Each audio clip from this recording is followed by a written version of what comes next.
देखो, जो पाइथागोरस होता है वो हमेशा और हमेशा समकोण त्रिभुज पे काम करता है। कौन से त्रिभुज पे काम करता है? समकोण त्रिभुज पे काम करता है। ठीक है, समकोण त्रिभुज किसको कहते हैं? एक ऐसा त्रिभुज जिसका एक कोण समकोण हो। ठीक है, एक कोण समकोण हो। समकोण मतलब 90 डिग्री। जैसे ये ए हो गया, ये बी हो गया और ये सी। इसमें कोण बी जो है वो समकोण है। समकोण मतलब 90 डिग्री। ठीक है, तो पाइथागोरस प्रमेय जो है ये कहाँ काम करती है? ये हमेशा और हमेशा समकोण त्रिभुज पे काम करती है। समकोण त्रिभुज में तीन भुजाएं होती हैं, तीन शीर्ष होते हैं, तीन कोण होते हैं। एक कोण 90 डिग्री का होता है। तीन भुजाएं होती हैं, उन तीनों भुजाओं का नाम होता है। जो तुमको बेस दिखाई दे, जो आधार, आधार का मतलब जो सबसे नीचे हो, ठीक है, उसको हम क्या बोलते हैं? आधार। वो क्या हुआ? आधार। और जो खड़ा खड़ा दिखाई दे वो हुआ लंब। और सबसे लंबी भुजा को बोलेंगे कर्ण। सबसे लंबी भुजा हमारी कहलाएगी कर्ण। आधार, लंब और कर्ण, ये तीन चीजें होती हैं। सबसे लंबी भुजा कौन सी है इसमें से? इधर वाली ए सी। हम इसको ऐसे बोल सकते हैं, ए सी बराबर कर्ण। ए सी बराबर कर्ण। ए बी बराबर आधार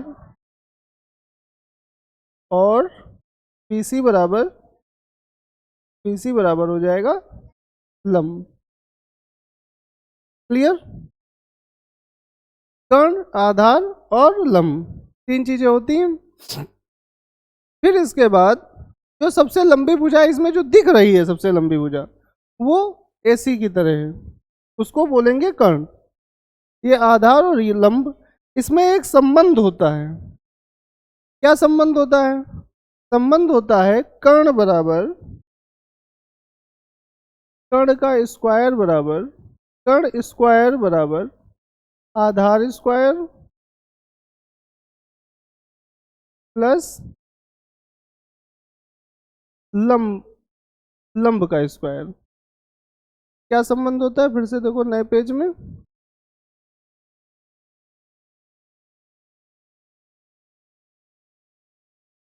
ये मान लो ए है, ये बी है और सी है। ये समकोण है। ये हो जाएगा आधार, ये हो जाएगा लंब और ये होगा कर्ण। ठीक है, संबंध क्या है? कर्ण का स्क्वायर बराबर आधार स्क्वायर प्लस लंब स्क्वायर। ये होता है इसका, ठीक है, सूत्र। इसको हम पढ़ते क्यों है? हमें मान लो किसी चीज की ऊंचाई पता करनी है, पेड़ की ऊंचाई पता करना है, पहाड़ की ऊंचाई पता करना है, एरोप्लेन की ऊंचाई पता करना है, तो हम बिना फीता लेके उसको नापे बिना, हम पाइथागोरस प्रमेय से हम सबसे ऊंचा, ऊंचाई पे स्थित चीज की ऊंचाई जान सकते हैं कि कितनी ऊंचाई पे है। ठीक है, तो इसलिए हमको इसकी जरूरत पड़ती है। अब देखो, अब इससे संबंधित एक सवाल लगाते हैं हम। अब मान लो एक हमने दिया, यहाँ फिगर देते हैं ये वाला।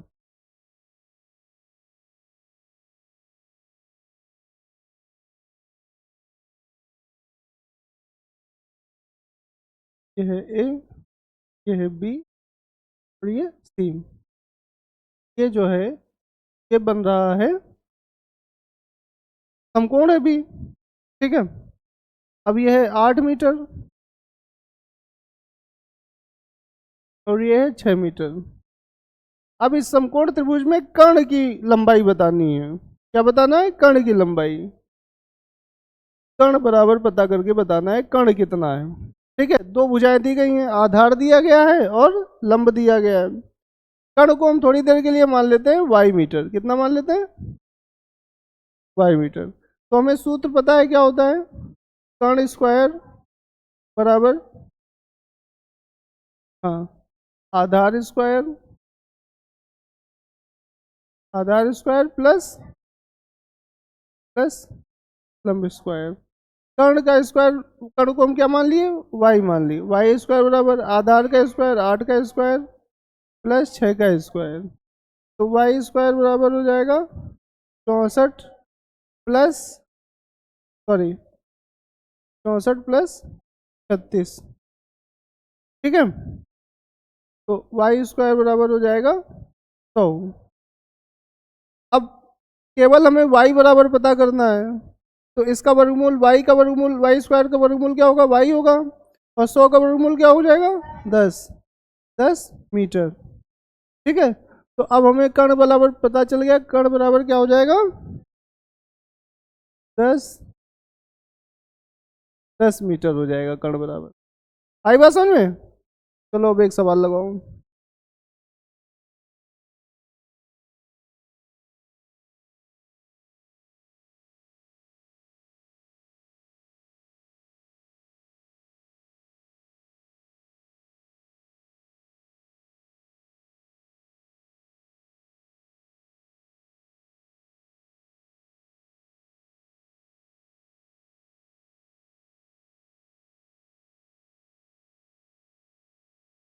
कर्ण की लंबाई बतानी है तुम्हें, कितना होगा।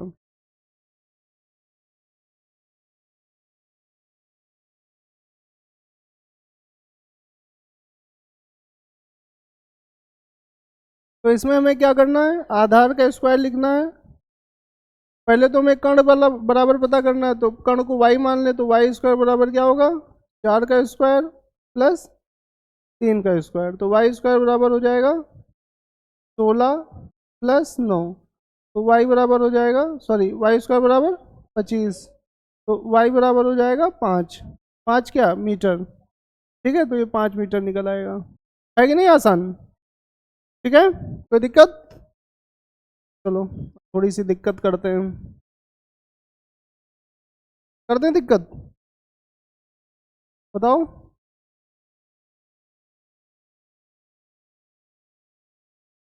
बिना प्रॉब्लम के गणित नहीं है। देखो, इसको हमने कर दिया 13 मीटर, ये है 12 मीटर।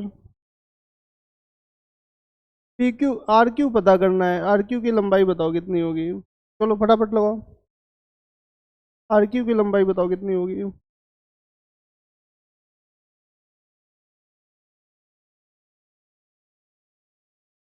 देखो क्या करना है, 13 मीटर, 12 मीटर, इसको मान लेते हैं हम वाई मीटर। ये वाला लंब हो जाएगा, ये आधार, और ये कर्ण। हमें क्या पता है, कर्ण स्क्वायर बराबर आधार स्क्वायर प्लस लंब स्क्वायर। ये बात पता है, तो बस यही सूत्र लगाओ, इसमें ज़्यादा झंझट कहाँ है। कर्ण का स्क्वायर मतलब 13 का स्क्वायर बराबर आधार मतलब 12 का स्क्वायर प्लस वाई स्क्वायर। अब ये पता है ये कितना हो जाएगा 169 बराबर 144 प्लस वाई स्क्वायर। ठीक है, तो ये हुआ 169 माइनस 144 बराबर वाई स्क्वायर। तो ये हुआ जाके 25 बराबर वाई स्क्वायर। तो वाई बराबर 5, 5 मीटर। तो लंब हमें पता चल गया कितना आया, 5 मीटर। क्लियर? चलो अगला सवाल देखो।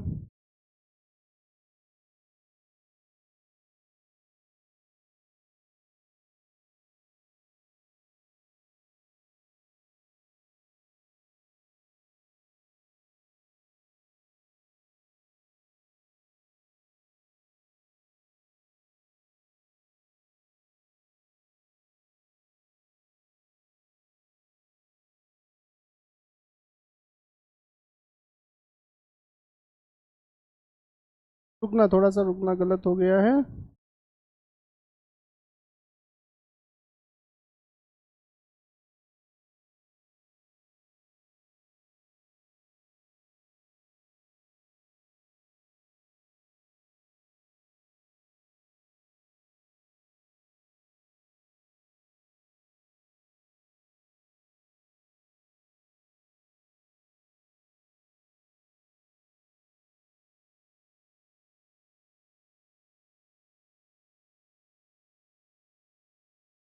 लगाइए फटाफट।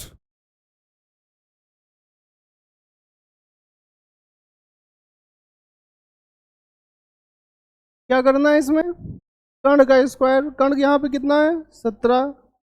17 का स्क्वायर, सॉरी, कर्ण का स्क्वायर बराबर आधार का स्क्वायर, और इसको लंब का स्क्वायर मान लेते हैं वाई, वाई स्क्वायर। ठीक है, तो ये कितना हुआ? 289 माइनस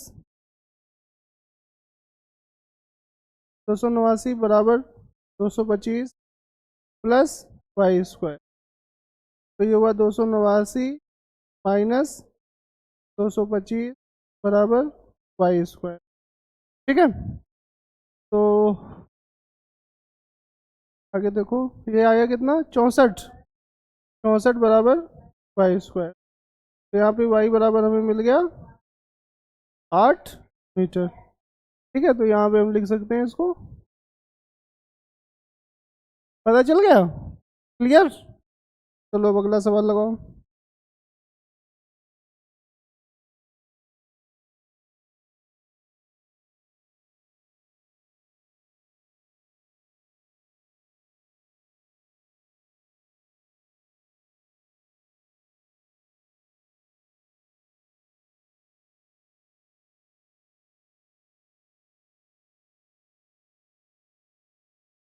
कर्ण पता लगा के बताओ, कर्ण कितने मीटर होगा?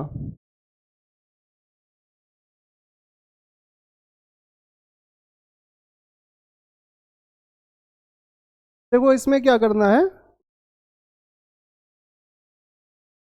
ये क्या है? आधार, और ये है लंब। आधार का स्क्वायर, आधार का स्क्वायर करेंगे, 2 का स्क्वायर हो जाएगा, प्लस 2 का स्क्वायर, और ये किसके बराबर होगा? ये कर्ण के स्क्वायर के बराबर होगा। ठीक है, कर्ण हम यहाँ पे मान लेते हैं वाई, तो वाई स्क्वायर बराबर कितना हो जाएगा? 4 प्लस 4, तो वाई स्क्वायर बराबर कितना हुआ? 8। ठीक है, अब यहाँ पर हम लिख सकते हैं वाई बराबर √8। ठीक है, ये इतना तो, एक तो यही आंसर हो गया, √8 मीटर। दूसरा आंसर क्या होगा? वाई बराबर 8 को हम कैसे लिख सकते हैं? 4 गुणा 2 लिख सकते हैं। तो वाई बराबर हो जाएगा, 4 का वर्गमूल कितना होगा? 2। 4 का वर्गमूल 2, और इस 2 का वर्गमूल निकलेगा नहीं, तो ये ऐसे ही रहेगा, 2√2 मीटर। ठीक है, तो ये एक आंसर हो गया।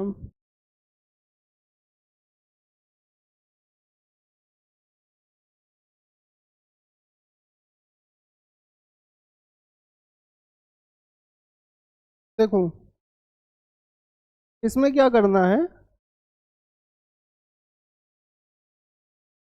इसमें हम लिख सकते हैं कर्ण स्क्वायर बराबर ये बेस का स्क्वायर प्लस लंब को इंग्लिश में परपेंडिकुलर बोलते हैं। ठीक है, कर्ण हमें पता नहीं, तो इसको हम वाई मान लेते हैं। वाई स्क्वायर बराबर बेस का स्क्वायर, 6 का स्क्वायर प्लस 4 का स्क्वायर। वाई स्क्वायर बराबर 36 प्लस 16, तो वाई स्क्वायर बराबर कितना हुआ? 52। तो वाई बराबर कितना हो जाएगा? √52। एक तो ये हमारा आंसर हो गया, √52 मीटर। क्लियर? अगला आंसर क्या होगा? √52 को हम कैसे लिख सकते हैं? √52 को हम लिख सकते हैं, ऐसी संख्या के साथ लिखना है जिसका वर्गमूल निकाला जा सके। तो हम कैसे लिख सकते हैं 52 को? 4 गुणा 13 लिख सकते हैं, 13 चौको 52, और 4 का वर्गमूल क्या होगा? तो 13 का वर्गमूल निकलेगा नहीं, तो 13 को हम ऐसे लिख, तो √13 मीटर। आई बात समझ में? चलो एक अगला सवाल लो।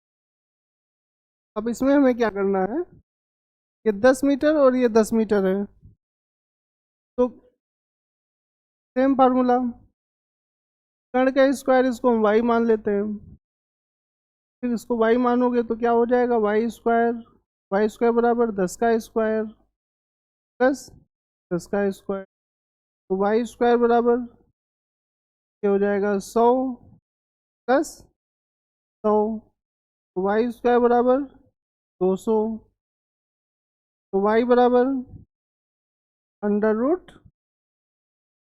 200 मीटर। एक तो आंसर यही हो गया हमारा। दूसरा आंसर क्या है,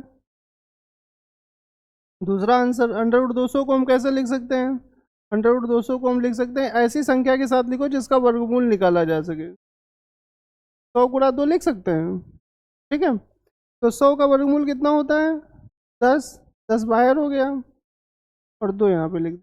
ये इस तरह बाहर लिखा जाएगा, अगर तुमने ऐसे लिख दिया तो गलत हो जाएगा, ये गलत है।